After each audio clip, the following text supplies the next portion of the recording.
News 18 India. शिक्षक एवं शिष्य के संबंधों में आपसी विश्वास महत्वपूर्ण है। हमें नया दृष्टिकोण देने के लिए धन्यवाद। अद्भुत जनजातीय संस्कृति को समेटे पूर्वोत्तर भारत के राज्य त्रिपुरा के प्रणवानंद विद्या मंदिर पश्चिम त्रिपुरा की छात्रा आद्रिता चक्रवर्ती हमसे ऑनलाइन जुड़ रही हैं तथा परीक्षा के तनाव से मुक्ति हेतु माननीय प्रधानमंत्री जी से अपनी समस्या का समाधान चाहती हैं। आद्रिता, कृपया अपना प्रश्न पूछिए। नमस्कार माननीय प्रधानमंत्री महोदय, मेरा नाम आद्रिता चक्रवर्ती है। मैं प्रणवानंद विद्या मंदिर पश्चिम त्रिपुरा में कक्षा 12वीं की छात्रा हूँ। मेरा आपसे यही प्रश्न है कि पेपर खत्म होने के आखिरी कुछ मिनटों में मैं घबरा जाती हूँ और मेरा लिखावट भी बिगड़ जाती है। मैं इस स्थिति से कैसे निपटूं? मुझे इसका समाधान दीजिए। धन्यवाद श्रीमान। Thank you Adrita. प्राकृतिक संसाधनों से भरपूर दान का कटोरा के रूप में प्रसिद्ध राज्य छत्तीसगढ़ स्थित जवाहर नवोदय विद्यालय करब कांकेर के छात्र शेख तैफुर रहमान ऑनलाइन माध्यम से जुड़ रहे हैं तथा परीक्षा के तनाव से मुक्ति के लिए मार्गदर्शन चाहते हैं। तैफुर रहमान, कृपया अपना प्रश्न पूछिए। प्रधानमंत्री महोदय नमस्कार, मेरा नाम शेख तैफुर रहमान है। मैं पीएम श्री जवाहर नवोदय विद्यालय कांकेर छत्तीसगढ़ का छात्र हूँ। मान्यवर, परीक्षा के दौरान अधिकांश छात्र घबराहट महसूस करते हैं जिसके कारण वे मूर्खतापूर्ण गलतियां कर बैठते हैं, जैसे कि प्रश्नों को सही ढंग से ना पढ़ना आदि। मान्यवर, मेरा आपसे यह प्रश्न है कि इन गलतियों से कैसे बचा जाए। कृपया अपना मार्गदर्शन दें। धन्यवाद। शुक्रिया तैफुर। उड़ीसा आदर्श विद्यालय कटक से हमारे बीच इस सभागार में एक छात्रा राजलक्ष्मी आचार्य मौजूद है। वे प्रधानमंत्री जी से प्रश्न पूछना चाहती हैं। राजलक्ष्मी, कृपया अपना प्रश्न पूछिए। ऑनरेबल प्राइम मिनिस्टर, जय जगन्नाथ। किस तरफ है राजलक्ष्मी? हाँ, जय Jagannath. My name is Rajalakshmi Acharya. I am from Odisha Adarsh Vidyalaya Jokidola Banki Cuttack. Sir, my question is, it is easy to say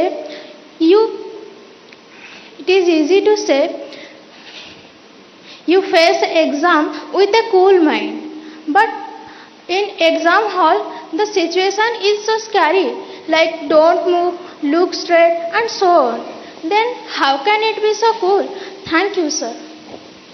धन्यवाद राजलक्ष्मी। प्रधानमंत्री जी, आद्रिता, तैफुर और राजलक्ष्मी और इनके जैसे अनेक विद्यार्थियों द्वारा परीक्षा पे चर्चा के पिछले सभी संस्करणों में प्राय यह प्रश्न पूछा जाता रहा है और अब भी ये प्रश्न कुछ विद्यार्थियों के चिंता का कारण बना हुआ है कि वे परीक्षा के दौरान होने वाले तनाव का सामना कैसे करें। कृपया इनका मार्गदर्शन कीजिए। घूम फिर करके फिर तनाव आ गया। अब ये तनाव से मुक्ति कैसे हो? आप देखिए कैसी गलती होती है। कुछ गलतियां यानी रोजमर्रा की हम थोड़ा ऑब्जर्व करें तो पता चलेगा।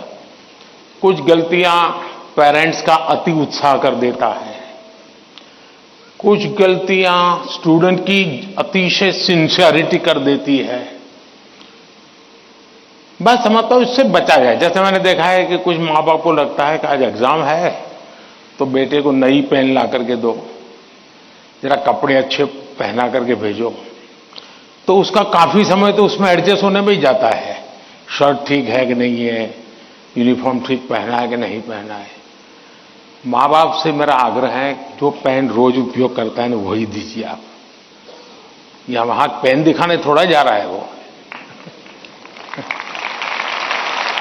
और परीक्षा के समय किसी को फुर्सत नहीं है, आपका बच्चा नया पहन करके आया, पुराना पहन के आया है। तो ये साइकी उनको बाहर आना चाहिए। दूसरा, कुछ ऐसी चीजें खिला करके भेजेंगे, तुझे एग्जाम है ये खा के जाओ, एग्जाम है ये खा के जाओ।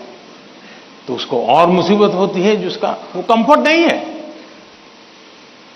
आवश्यकता से अधिक उस दिन खाना, फिर मां कहे अरे तुम्हारा तो एग्जाम सेंटर इतना दूर है, तुम रात आते आते 7 बज जाएगा, ऐसा करो कुछ खा के जाओ, फिर कहेगी कुछ लेके जाओ। उसको वो रेजिस्ट करने लगता है, नहीं मैं नहीं ले जाऊंगा। वहीं से तनाव शुरू हो जाता है, घर से निकलने से पहले हो जाता है। तो मेरी सभी पेरेंट्स से अपेक्षा है और मेरा सुझाव है कि आप उसको अपनी मस्ती में जीने दीजिए। एग्जाम देने जा रहा है तो उत्साह उमंग के साथ चला जाए, बस जो उसकी रोजमर्रा की आदत है वैसा ही रहे वो। फिर जो सिंसियर स्टूडेंट है उनका प्रॉब्लम क्या होता है, दरवाजे तक किताब छोड़ते नहीं, दरवाजे तक। अब आप अचानक इस प्रकार से इवन रेलवे स्टेशन पर भी जाते हैं ना, तो कभी ट्रेन की एंट्री और आपकी एंट्री ऐसा होता है क्या? आप 5-10 मिनट पहले जाते हैं, प्लेटफॉर्म पर खड़े रहते हैं, कहां आपका डिब्बा आएगा उसका अनुमान लगाते हैं, फिर उस जगह पे जाते हैं, फिर सोचते हैं कि पहले कौन सा लगेज अंदर ले जाऊंगा, फिर कौन सा, यानी मन आपका तुरंत अपने आप को ट्रेन आने से पहले ही सेट करने लग जाता है। वैसे ही आपका जो एग्जामिनेशन हॉल है, हो सकता है वो कोई सुबह से आपके लिए खोल के नहीं रखेंगे, लेकिन 10-15 मिनट पहले तो अलाउ कर ही देते हैं। तो आराम से जैसे ही खुले अंदर पहुंच जाइए और आराम से बैठिए मस्ती से। जरा पुरानी कोई हंसी मजाक की चीजें हैं तो उसको जरा याद कर लीजिए, और दोस्ती बगल में तो एक आध चुटकुला सुना दीजिए। हंसी मजाक में पल 5-10 मिनट बिता दीजिए। कुछ नहीं है जान पाने, कम से कम एक डीप ब्रीथिंग करिए, बहुत गहरा सांस लीजिए, धीरे धीरे 8-10 मिनट खुद के लिए जिए। आप खुद में खो जाइए, एग्जाम से बाहर निकल जाएंगे। और फिर जब आपके हाथ में क्वेश्चन पेपर आएगा तो आप कंफर्ट होंगे। वरना क्या होता है, वो आया कि नहीं, वो देखा कि नहीं, वो कैसा है, पढ़ा नहीं, टीचर कहां दिखता है, सीसीटीवी कैमरा है। अरे आपका क्या काम है जी, सीसीटीवी कैमरा किसी भी कोने पर पड़ा है, तेरा क्या लेना दे रहा है जी। हम इन्हीं चीजों में लटके रहते हैं जी, और वही बिना कारण हमारी शक्ति समय वेस्ट करता है।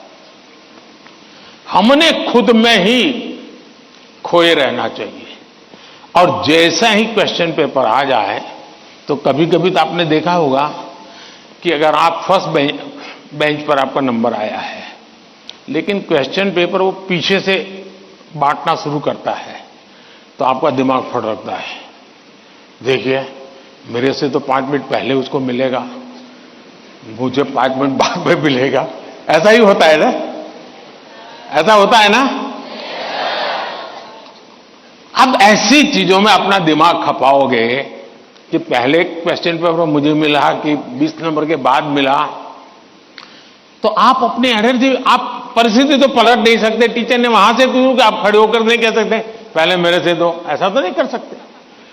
तो आपको पता है ऐसा होना, तो फिर ऐसे ही अपने आप को एडजस्ट कर लेना चाहिए। एक बार आप ये अगल बगल की सारी दुनिया, और हम बचपन से पढ़ते तो आए हैं, वो अर्जुन को पक्षी की आंख वाली कथा तो सुनते रहते हैं, लेकिन जीवन में आता है तो नहीं, पेड़ भी दिखता है, पत्तियां भी दिखती है, तब आपको वो पक्षी की आंख नहीं दिखती है। आप भी मन में ये कथाएं सुनते हैं, पढ़ते हैं, तो उसको जीवन में लाने का मौका होता है। तो पहली बात तो ये है कि इन सारी बाह्य चीजों से आप, दूसरा, परीक्षा में घबराहट का कभी कारण ये होता है, कभी लगता है समय कम पड़ गया, कभी लगता है कि अच्छा होता मैं वो क्वेश्चन पहले कर लेता। तो इसका उपाय ये है, पहले एक बार पूरा क्वेश्चन पेपर पढ़ लीजिए, फिर मन से तय कीजिए कि किस आंसर में कितना मिनट मोटा मोटा मेरा जाएगा, और उसी प्रकार से अपना समय तय कर लीजिए। अब खाना खाते हैं, आप खाने के लिए बैठते हैं, तो घड़ी देख करके थोड़े खाते, भाई 20 मिनट में खाना खाना है। तो खाते खाते आदत हो ही जाती है, हाँ भैया इतने में 20 मिनट भी हो गया और खाना भी हो गया। इसके लिए कोई घड़ी और कोई बेल थोड़ा बचता है कि चलो अब खाना शुरू करो, अब खाना बंद करो, ऐसा तो होता नहीं है। तो ये प्रैक्टिस है। दूसरा मैंने देखा है कि आजकल जो सबसे बड़ी समस्या है जिसके कारण ये समझ, आप मुझे बताइए, आप एग्जाम देने जाते हैं, मतलब आप फिजिकली क्या करते हैं? आप फिजिकली पेन हाथ में पकड़ करके लिखते हैं, यही करते हैं ना। दिमाग अपना काम करता है, लेकिन आप क्या करते हैं? लिखते हैं। आज के युग में आईपैड के कारण, कंप्यूटर के कारण, मोबाइल के कारण मेरी लिखने की आदत धीरे धीरे कम हो गई है। जब भी एग्जाम में लिखना होता है, इसका मतलब हुआ कि मुझे अगर एग्जाम के लिए तैयार करना है तो मुझे अपने आप को लिखने के लिए भी तैयार करना है। आजकल बहुत कम लोग हैं जिनको लिखने की आदत है, और इसलिए डेली जितना समय आप अपने पठन पाठन में लगाते हैं स्कूल के बाद, उसका मिनिमम 50% टाइम आप खुद अपनी नोटबुक के अंदर कुछ न कुछ लिखेंगे। हो सके तो उस विषय पर लिखेंगे, और 3 बार 4 बार खुद का लिखा हुआ पढ़ेंगे और खुद का लिखा हुआ करेक्ट करेंगे। तो आपका जो इंप्रूवमेंट होगा किसी की मदद बिना इतना बढ़िया हो जाएगा कि आपको बाद में लिखने की आदत हो जाएगी। तो कितने पेज पे लिखना, इतना लिखने में कितना समय जाता है, ये आपकी मास्टरी हो जाएगी। कभी कभी मन से विषय आपको लगता है ये तो मुझे आता है। जैसे आप मान लीजिए कोई बड़ा प्रसिद्ध कोई गाना सुन रहे हैं, गाना बज रहा है तो आपको लगता है ये गाना तो मुझे आता है, क्योंकि आपने बहुत बार सुना है।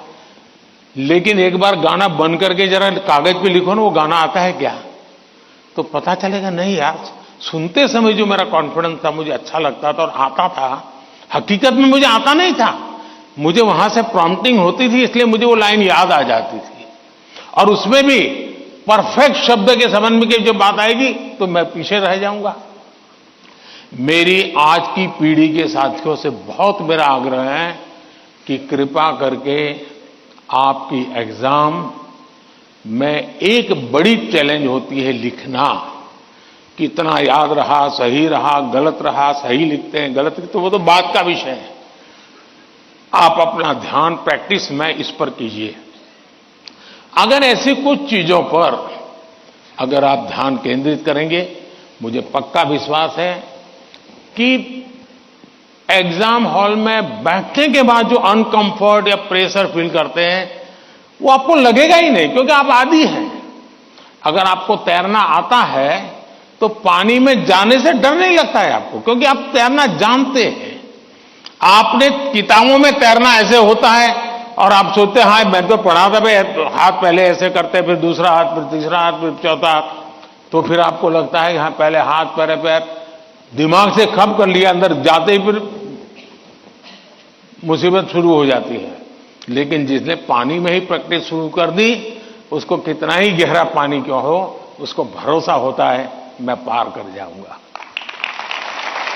और इसलिए प्रैक्टिस बहुत आवश्यक है, लिखने की प्रैक्टिस बहुत आवश्यक है। और लिखना जितना होगा शार्पनेस ज्यादा आएगी, आपके विचारों में भी शार्पनेस आएगी। और अपनी लिखी हुई चीज को 3 बार 4 बार पढ़ के खुद करेक्ट कीजिए। जितना ज्यादा खुद करेक्ट करोगे, आपकी उस पर ग्रिप बहुत ज्यादा आएगी, तो आपको अंदर बैठ करके कोई प्रॉब्लम नहीं होगा। दूसरा, अगल बगल में वो बड़ी स्पीड से लिख रहा है, मैं तो तीसरे क्वेश्चन पे अड़ा हुआ हूं, वो तो 7वें पर चला गया। दिमाग इसमें मत खपाइए बाबा, वो 7 में पहुंचे, 9 में पहुंचे, करे न करे, वो पता नहीं, वो सिनेमा की स्टोरी लिखता होगा। तुम अपने पर भरोसा करो, तुम अपने पर भरोसा करो। अगल बगल में कौन क्या करता है छोड़ो, जितना ज्यादा अपने आप पर फोकस करोगे उतना ही ज्यादा आपका क्वेश्चन पेपर पर फोकस होगा। जितना ज्यादा क्वेश्चन पेपर पर फोकस होगा इतना ही आपके आंसर के एक एक शब्द पर हो जाएगा और अल्टीमेटली आपको परिणाम उचित मिल जाएगा। धन्यवाद।